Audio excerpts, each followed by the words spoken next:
Okay. Good morning semua.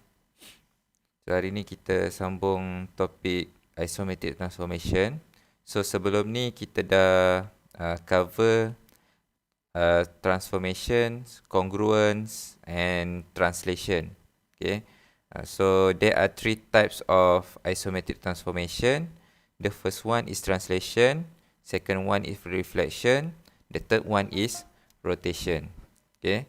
So hari ni kita tengok reflection and rotation. Okay. So first kita tengok dulu what is reflection. Okay.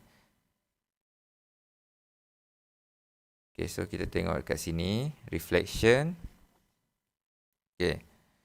So biasanya kamu pernah jumpalah reflection ni. Kalau kamu tengok cermin, kamu akan nampak kamu punya reflection dekat cermin tu kan. Okay, so konsep dia sama. Okay, cuma dalam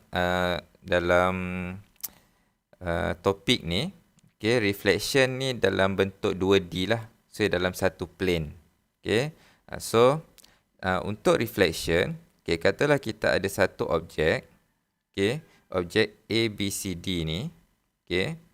So dia akan berlaku satu reflection, okay, kalau kita ada satu line yang dipanggil sebagai line of reflection, okay, macam ni, line of reflection.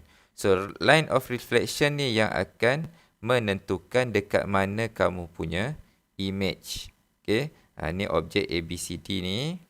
Okay. So bila kita gerakkan objek ni, so image tu akan ikut sama lah. Okay. So dalam reflection dia memang akan ikut image dia. Okay. Dan kalau kita perhatikan dekat sini,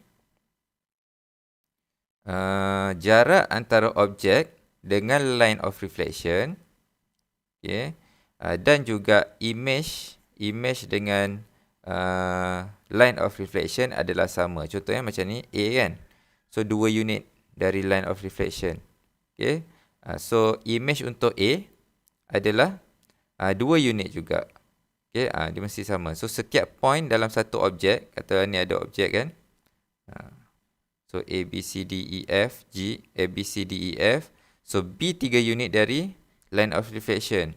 So B prime, image untuk B pun sama juga, 3 unit. So setiap point yang ada dalam kamu punya shape ni, okay, dia akan reflect dekat G dengan jarak yang sama, okay, dengan distance yang sama dari line of reflection. Okay. Sebab tu dia punya gambar, dia punya image dia akan jadi orientation dia akan inverted, okay, akan terbalik lah. Okay, so yang F ni kat depan, so dia still dekat sini lah. So dia paling dekat dengan line of reflection.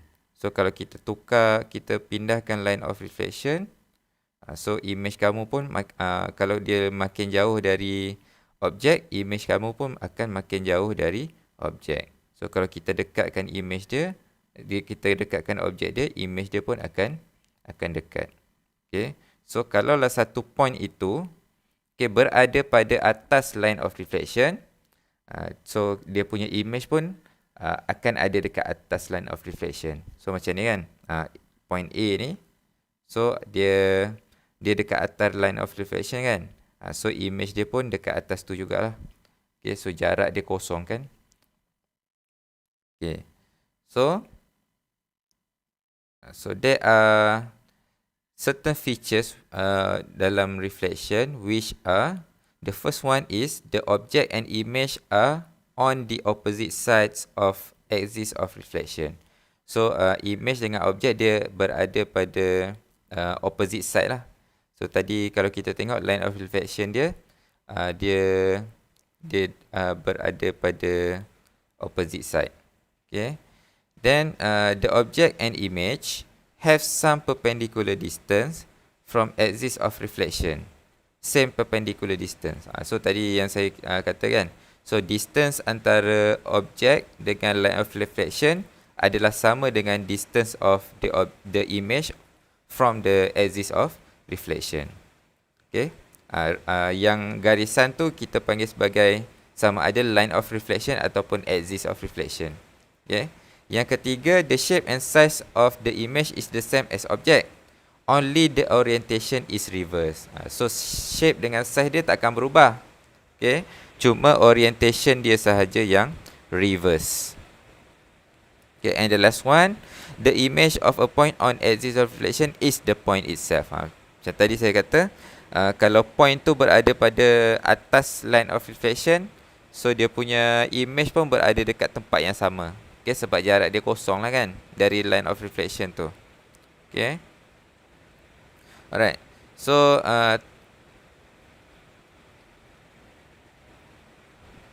okay. So next, okay, kita tengok which of these are reflection. Okay.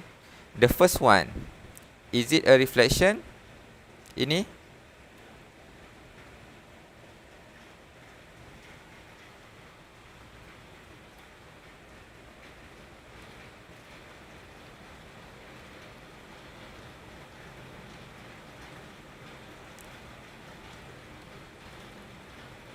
ada orang ke tak ni?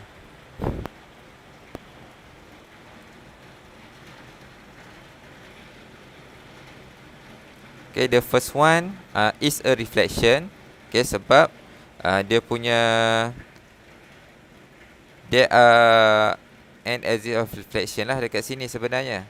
Okay, so dia adalah reflection sebab image dia adalah inverted.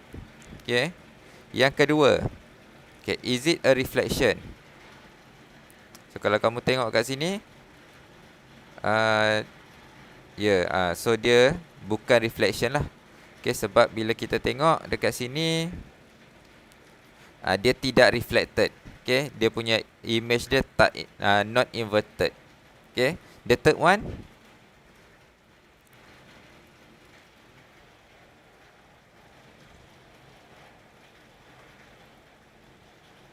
kalau tengok kat sini dia apa? Image dengan objek dia inverted lah. Okay, so dia adalah reflection. So axis of reflection dia berada di tengah-tengah ni. Okay. Alright. So how to describe the reflection? Okay, macam translation kita describe menggunakan contoh pergerakan dia lah. Move to the right berapa unit, dia mesti ada arah pergerakan dengan berapa unit. Okay, jarak pergerakan. So untuk reflection, okay, macam mana kita nak describe dia? Okay, the first one, okay, dia mesti ada axis of reflection. Okay, so dia reflect dekat mana? Okay, kalau macam ni kan, objek M. Okay, ni objek M. Ini adalah image dia. So kita kena tengok kat mana axis of reflection dia. So axis of reflection mesti di tengah-tengah lah. So kalau ada point-point dekat sini, so kita kena cari dia punya titik tengah dia. Okay. So dan kita akan carilah dia punya axis of reflection. So in this case, dia punya axis of reflection adalah x-axis. So dia reflected dekat x-axis. Okay. So this kita describe object M is reflected on x-axis. Okay. So dia mesti bagi tahu kat mana dia punya axis of reflection tu. Okay. So the second one. Okay. This is the object. This is the image. So dekat mana axis of reflection? So kita cari line di tengah-tengah.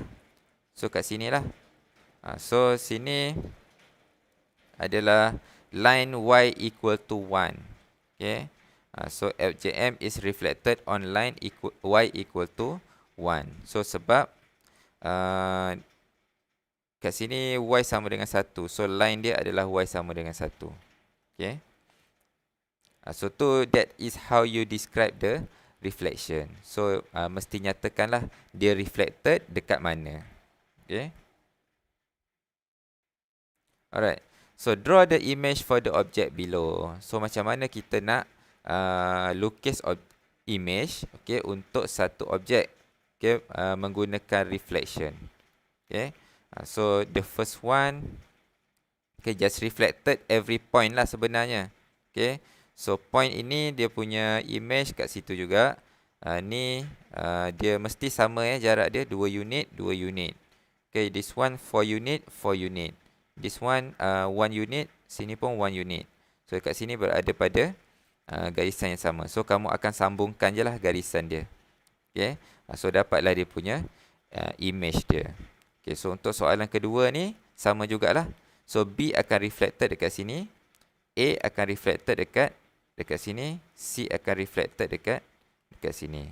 So kamu akan dapat satu image lah. So kat sini. So this one bila kamu lukis, kalau ada huruf lah, okay, kamu boleh labelkan jugalah. So kat sini B prime, dekat sini A prime, okay, dekat sini C prime. Okay, image kita letak prime So basically sebenarnya dia akan reflected every point yang ada pada objek tersebut. Okay. Okay, the third one sama jugalah. So dia reflected satu-satu Okay, and the last one so reflected macam ni. Okay. Okay, then that is for reflection. Okay, kalau point sama jugalah. So kalau point contoh kita ada point R kat sini kan. So dia akan reflect dengan jarak yang sama saja. So point ni senang sikit lah.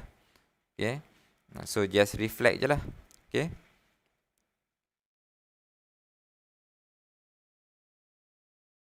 Okay, next kita masuk kepada rotation. Okay. So what is a rotation? So rotation ni biasanya dia mesti melibatkan pergerakan yang berputar. Dan setiap reflection dia akan ada satu center of rotation.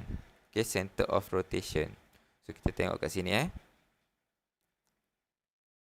Okay. So kita ada satu objek. Okay. So untuk rotation, okay, kalau kamu boleh tengok kat sini. Okay. So kita akan rotate So katalah sini ada satu objek. Okay. Ni ada satu objek. Okay.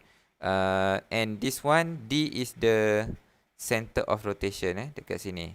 Ni adalah center of rotation di tengah-tengah. Dekat koordinat 0, 0. Okay, dekat origin. Okay. So macam mana kita berlaku rotation tu? Rotation biasanya dalam maths kita ada 3 benda lah. Okay, yang pertama ada 2 benda lah. Yang pertama dia sama ada dia pergi clockwise ataupun anti-clockwise. Okay, clockwise tu kamu tengok arah jam tu bergerak macam mana. Okay, so in this case ni adalah clockwise So dia bergerak macam ni. So angle dia sama ada 90 degree ataupun 180 degree. Okay, so clockwise 90 degree. So objek kamu akan rotate. Okay, so sebenarnya setiap point ni akan rotate lah. Okay. Setiap point ni akan rotate sebenarnya. Okay. So dia akan rotate 90 degree. Okay. Kalau 90 degree clockwise lah.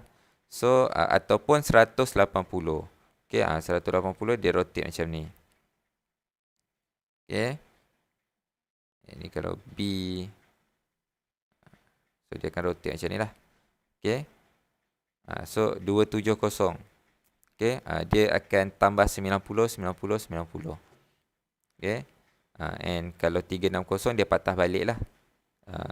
Okay, so kalau kita anti-clockwise, dia terbalik dari clockwise. So kalau 270 clockwise, dia adalah 90 anti-clockwise. Okay, 90 degree anti-clockwise.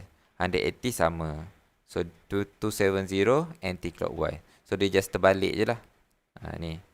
Okay, ni rotation. Okay, so dia setiap rotation dia mesti ada satu center yang satu point yang dipanggil sebagai center of rotation. So setiap point tu dia akan revolve around the center of rotation lah. Okay. Center dia tak boleh tukar. Okay. So that is rotation. Okay. So rotation ni biasanya macam bumi kita pun berputar, dia ada satu apa nama dia? Lupa pula tiba-tiba. nama garisan itu? Orbit orbit tu. So garisan orbit tu tempat dia berputar. Okay. Okay, so the properties of image of rotation. Yang pertama, the resulting image has the same shape and size of the object. Okay, dia mesti ada shape dengan size yang sama. Okay. So, shape dengan size dia tak akan berubah. Cuma dia akan berubah dari segi orientation sahaja. Okay, then the center of rotation is a stationary point. Stationary ni tetap tak berubah. Okay. So, center tu sentiasa samalah. So, dia tak akan berubah. Yang berubah cuma kamu punya objek lah. So, dia akan rotate dan dia akan create satu image. Okay, and the third one is the distance of all points in the image to the center of rotation is the same as the object. So, kalau kamu tengok, ni contohnya dekat sini. Rotation. So, distance untuk setiap point ini, okay, A, B, C ni, ke arah center of rotation tidak akan berubah. Okay, so contoh macam ni kan, A, jarak dia macam ni kan, so dia still sama. So dia tak akan berubah jarak dia. So bila dia rotate tu. Untuk C pun sama. So dia tak akan berubah jarak dia antara dengan center of rotation. Okay. So when describing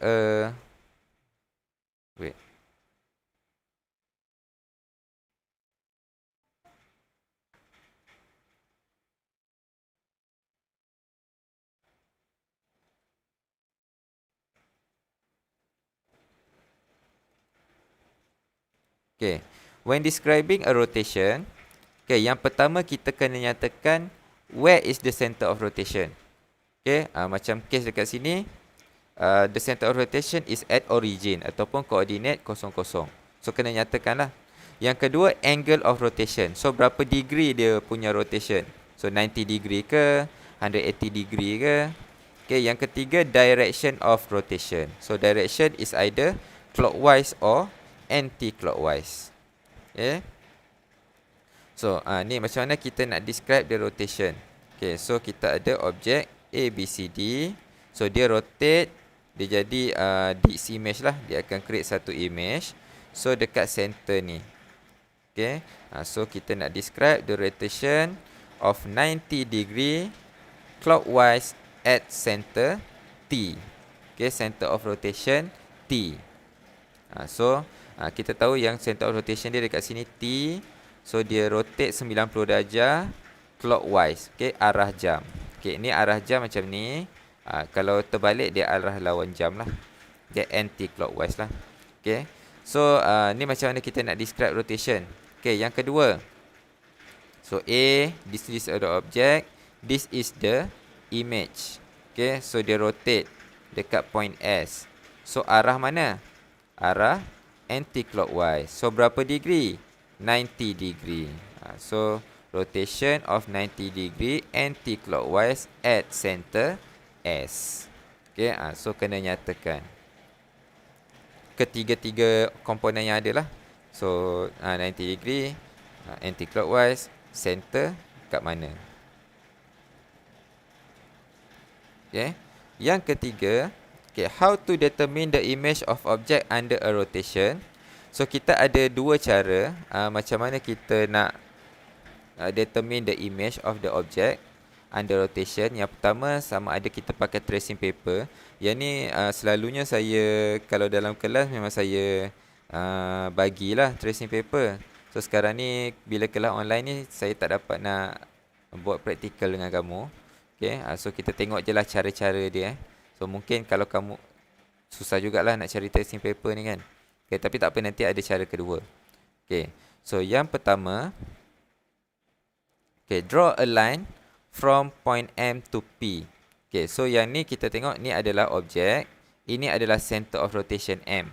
Okay, so macam mana kita nak buat satu rotation. Okay, yang pertama, draw satu line. Okay, dari salah satu point. Katalah kita ambil point P dulu. So, draw point P to point M. Okay. A line. Okay, a line. Okay. Then, yang kedua. Okay. Determine the angle 90 degree anti-clockwise. So ni kalau kita nak buat dia 90 degree anti-clockwise. Okay.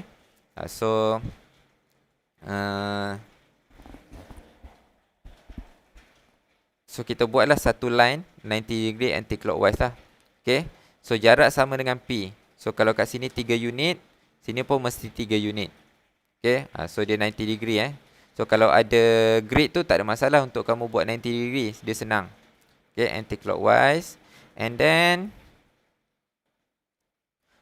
redraw the triangle PQR on a tracing paper. Okay. Dia sebenarnya kat sini dia ada satu tracing paper ni, dia kertas yang lut sinar. Okay. So kamu kena lukis satu segitiga di atas tracing paper. So kamu tekap je lah sebenarnya dekat tracing paper tu. Okay. And then kita akan pusing tracing paper tu. Okay, make sure kamu lukis balik ni dengan garisan point M ni . So bila kita pusing, kamu akan dapat satu image lah sebenarnya. Okay. So kamu akan dapat kat mana image selepas dia rotate 90 degree. So ni kalau ada tracing paper lah. Okay. So kalau tak ada tracing paper, dia ada cara kedua, iaitu menggunakan protractor. Jangan kata tak ada protractor sebab dalam mat ni mesti wajib ada protractor. Okay. So ni yang sama lah. Okay, soalan yang sama. Nak lukis 90 degree anti-clockwise. Okay, untuk objek PQR. Okay, yang pertama, draw a line from point M to point P. Okay, sama juga. Okay, yang kedua, okay, kita akan cari 90 degree anti-clockwise. Okay, kalau in this case, dia senang sebab kamu bila ada protector, kita boleh tengoklah mana 90 degree dia. Okay, so lukis satu line. Okay, so untuk kita dapatkan image untuk point P. Okay, untuk protector kamu kena lukis satu-satu image lah, satu-satu point . So jarak mesti sama. Kalau 3 mesti 3 juga. Okay. Okay, using protector, draw a line on MP in anti-clockwise 90 degree with the same length as MP. So mesti sama jarak dia. Okay. Next, yang ketiga. Okay, repeat step 1 and 2 for line MQ and MR. So, untuk MQ sama juga. Kamu kena lukis satu line untuk MQ. Then, cari dia punya 90 degree. Okay, pakai protector dia senang. So, sebab kamu boleh terus tengok 90 degree dia dekat mana. Okay, so 90 degree. Jarak mesti sama lah. So, jarak mesti sama. Okay, untuk R pun sama juga. 90 degree, jarak mesti sama. So, kamu akan dapat image untuk setiap point ni. Okay, selepas dapat image untuk setiap point, okay, kamu cuma perlu lukis, join sahaja. So, join je lah. Macam ni kan. So, kamu just lukis balik segitiga. So, dapatlah satu image untuk under a rotation. Okay. So, ni kalau kita nak pakai protractor. Okay, boleh follow?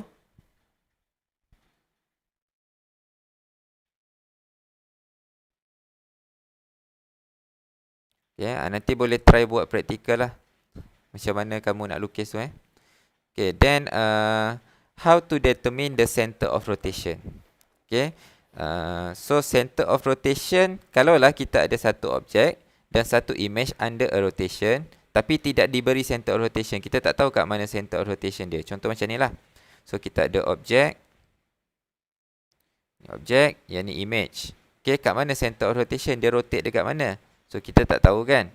So, macam ni lah cara dia untuk cari center of rotation. So, yang pertama. Okay, join point A and A prime. Then, construct a perpendicular bisector. Okay, first step. Objek A, okay, point A dengan image untuk A, kamu gariskan. Okay, buat satu garisan. Okay, selepas itu kamu cari perpendicular bisector.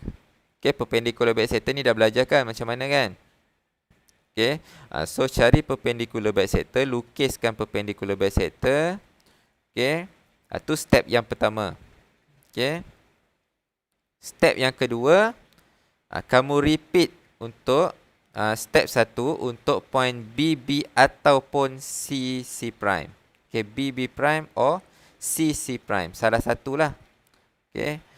So, kalaulah point C, perpendicular bisector dia sama kan dengan point A kan.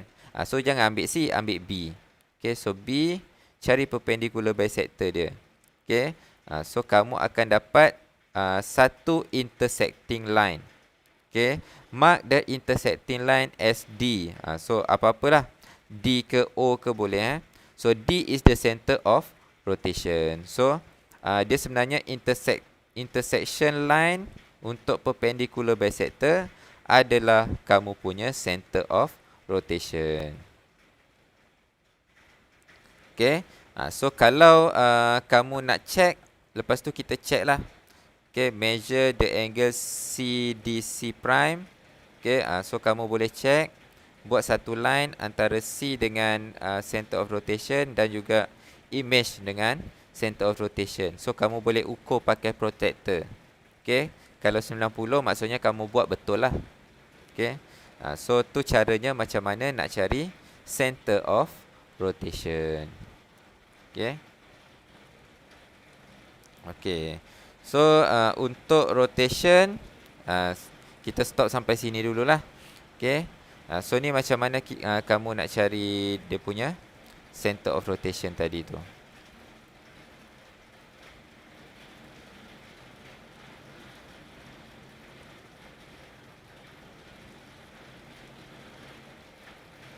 Okay, boleh faham?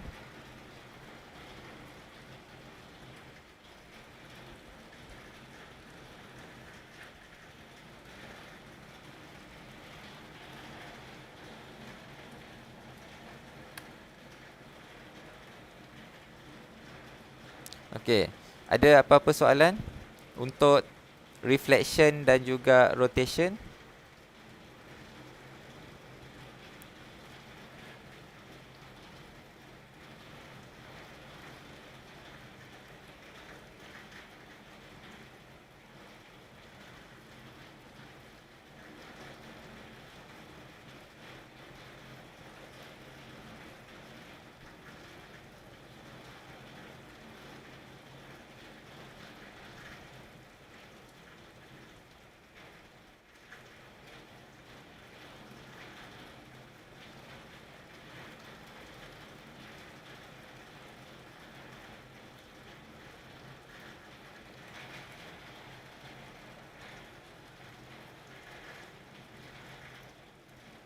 Tak ada So, kalau tak ada soalan, kita stop dulu kelas kita kat sini.